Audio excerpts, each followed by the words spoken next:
बिस्मिल्लाहिर्रहमानिर्रहीम अस्सलाम वालेकुम। मैं वकार अहमद एक प्रोफैशनल टैक्स कंसलटेंट तुहाड़ी खिदमत च हाज़िर है। नाजरीन, साडा अज दा टॉपिक किसानां तो रिलेटेड है कि किसान भाइयों ते FBR ने टैक्स लागू किया है और ये टैक्स किस शरह नाल लागू किया है और ये अलावा ये कितनी ज़मीन रखने वाले किसानां ते ये टैक्स लागू होएगा। ये सारी चीज़ां अज दे इस टॉपिक च असीं कवर करांगे। नाजरीन, ज़राअत दा शोबे दा कंट्रीब्यूशन जिहड़ी पाकिस्तान दी इकॉनमी च है वो 20 ਤੋਂ 25% है। गौरमेंट ये चीज़ देख रही है कि 20 ਤੋਂ 25% रखने वाला सैक्टर जिहड़ा वो 1% टैक्स विच कंट्रीब्यूट नहीं कर रहा। इस हवाले नाल उन्हां ये टैक्स जिहड़ा लागू किया गया है और एक ड्राफ्ट तैयार किया गया जिहड़ा तमाम सूबियां नूं रसाल किया गया और सूबियां कोलों इस विच कंट्रीब्यूशन लई गई है। पंजाब विच ये ड्राफ्ट तकरीबन मंजूर हो चुका है और KPK विच भी तकरीबन 1-2 दिनां च मंजूर हो जाएगा। बाकी सिंध और बलोचिस्तान विच इस ते काम जारी है।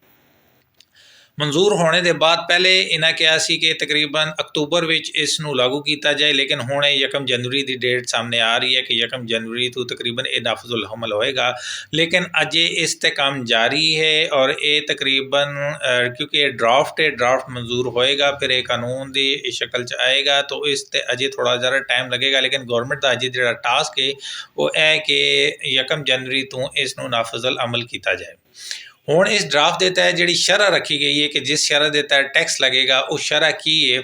उस शरह है कि अगर किसी की सालाना इनकम जी है, अगर किसी किसान भाई की सालाना इनकम 12 लाख है तो वो 15% टैक्स देगा।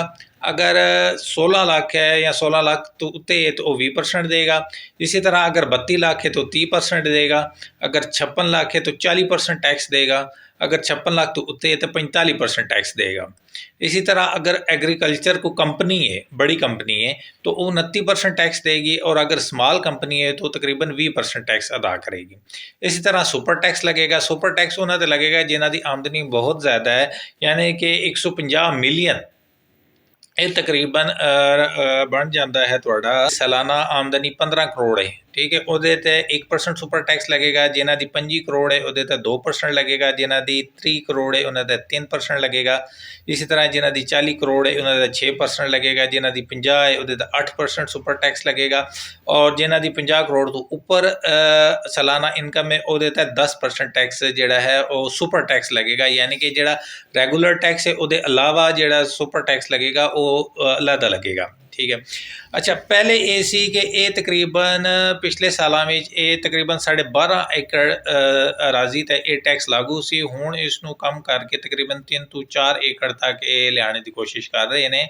लेकिन हुण एक चीज़ जिहड़ी इत्थे समझने वाली होए कि जिहड़ा ये स्लैब लगा गया है, क्या ये 12 लाख इनकम वो इनकम है कि फॉर एग्जाम्पल एक किसान अपनी फसल चुक के बेचता है तो उसनूं जिहड़ी रकम होंदी है क्या उस ते टैक्स लगेगा? नहीं, ऐसा नहीं है।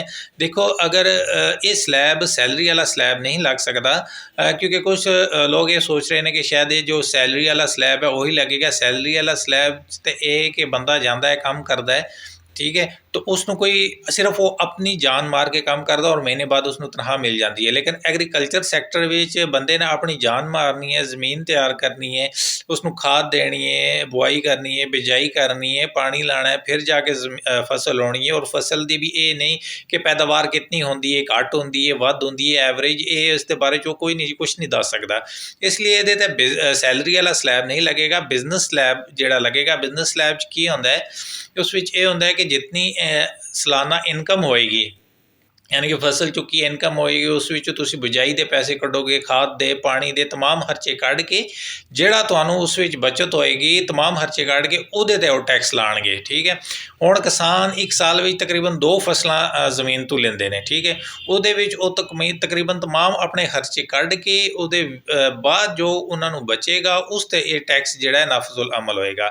इस वास्ते जिहड़े छोटे काश्तकार ने उन्हां नूं परेशान होने की जरूरत नहीं है क्योंकि पाकिस्तान में हुण इतना बड़ा काश्तकार रहा नहीं कि जिहदी मतलब है कि सालाना इनकम इतनी होए कि तमाम खर्चे मतलब कढ़ने के बावजूद वो 12 लाख क्रॉस कर जाए। तो अजकल क्योंकि इतनी डिवीजन हो के इतनी ज़मीन लोगों को रही नहीं, इस वास्ते जो छोटे काश्तकार ने उन्होंने परेशान होने की जरूरत नहीं है। वो बेला झिझक अपने जी काश्तकारी कर सकते हैं। उन्होंने शरह का टैक्स जोड़ा है वो लागू नहीं है। ये बड़े काश्तकारां ते है जिन्हां दी एकड़ां दे हिसाब नाल ज़मीनां ने, जिन्हां जी एनुअल इनकम जी है वो खर्चे कढ़ने के बावजूद जी है तकरीबन 12 लाख तो क्रॉस कर रही है सालाना इनकम। ये टैक्स उन्हां वास्ते लागू किया गया है। इसी चीज़ को मद्देनज़र रखते हुए जोड़ा है, क्योंकि FBR चाह रहे हैं कि तकरीबन तमाम जोड़े परसन है, चाहे वो सैलरी ने, चाहे एग्रीकल्चर वाले ने, चाहे ताजर हजरात ने, तमाम को टैक्स नेट से लाने की कोशिश कर रहे हैं। इसी हवाले नाल अगर कोई किसान भाई अपने गुशवारे सही नहीं जमा करांदा, यानी कि कोई ज़मीन छुपा लेंदा है और टैक्स रिटर्न अपनी जी एनुअल रिटर्न होंदी है उहदे च अपनी वैल्थ विच अपनी प्रॉपर्टी शो नहीं करता एग्रीकल्चर, तो उस ते जुर्माना भी आयद होएगा अगर बाद विच वो प्रॉपर्टी साबित हो जाती है। क्योंकि हुण जिस वेले तुसां सेल परचेज करनी है उहदे वास्ते तुहानूं 7E दा फॉर्म चाहिदा। 7E दा फॉर्म की चीज़ है, यानी कि जिस टाइम तुसां अपनी रिटर्न फाइल करनी है उहदे विच एक फार्म है, उहदे विच तुसां अपनी प्रॉपर्टी शो करनी है, एक तो वेल्थ शो करनी है, नाल एक और फार्म है टैक्स रिटर्न के अंदर ही, उहदे विच ही तुसां अपनी प्रॉपर्टी शो करनी है। ठीक है, तो कल नूं जिसले तुसां अपनी प्रॉपर्टी नूं सेल करना है, चाहे वो एग्रीकल्चर लैंड ही क्यों ना होए, ठीक है, तो उन्हें 7E दा फॉर्म डिमांड करना है। उन्हें तुसां यानी कि रिटर्न च जाना, उत्थों तू क्लिक करके प्रिंट ले लेना, 7E दा सर्टिफिकेट आ जाएगा। उस सर्टिफिकेट च केह् होंदा है, उहदे विच केह् होंदा है कि सर्टिफाइड होंदा है कि जी यह प्रॉपर्टी इसने FBR च शो की हुई है। ठीक है, वो फॉर्म जदों तक नहीं मिलेगा तुसीं ना ज़मीन बेच सकते हो, ठीक है, और अगला खरीदार जोड़ा भी है वो भी उसके बगैर अपने नाँ ते ज़मीन ट्रांसफ़र नहीं करा सकता।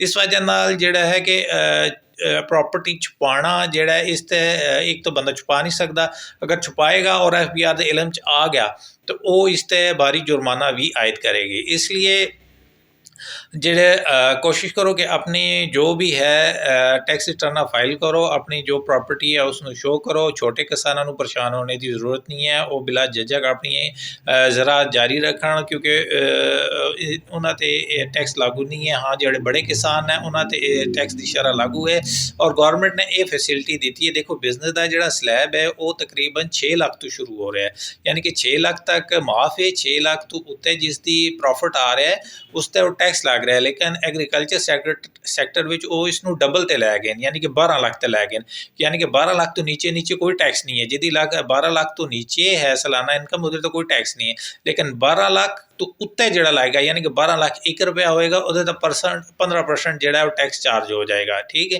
तो ये एक फैसिलिटी दी गई है कि बिजनेसमैन तू हट के एक डबल इस रेट नूं कर दिता गया है कि 12% तो लगे करेगा।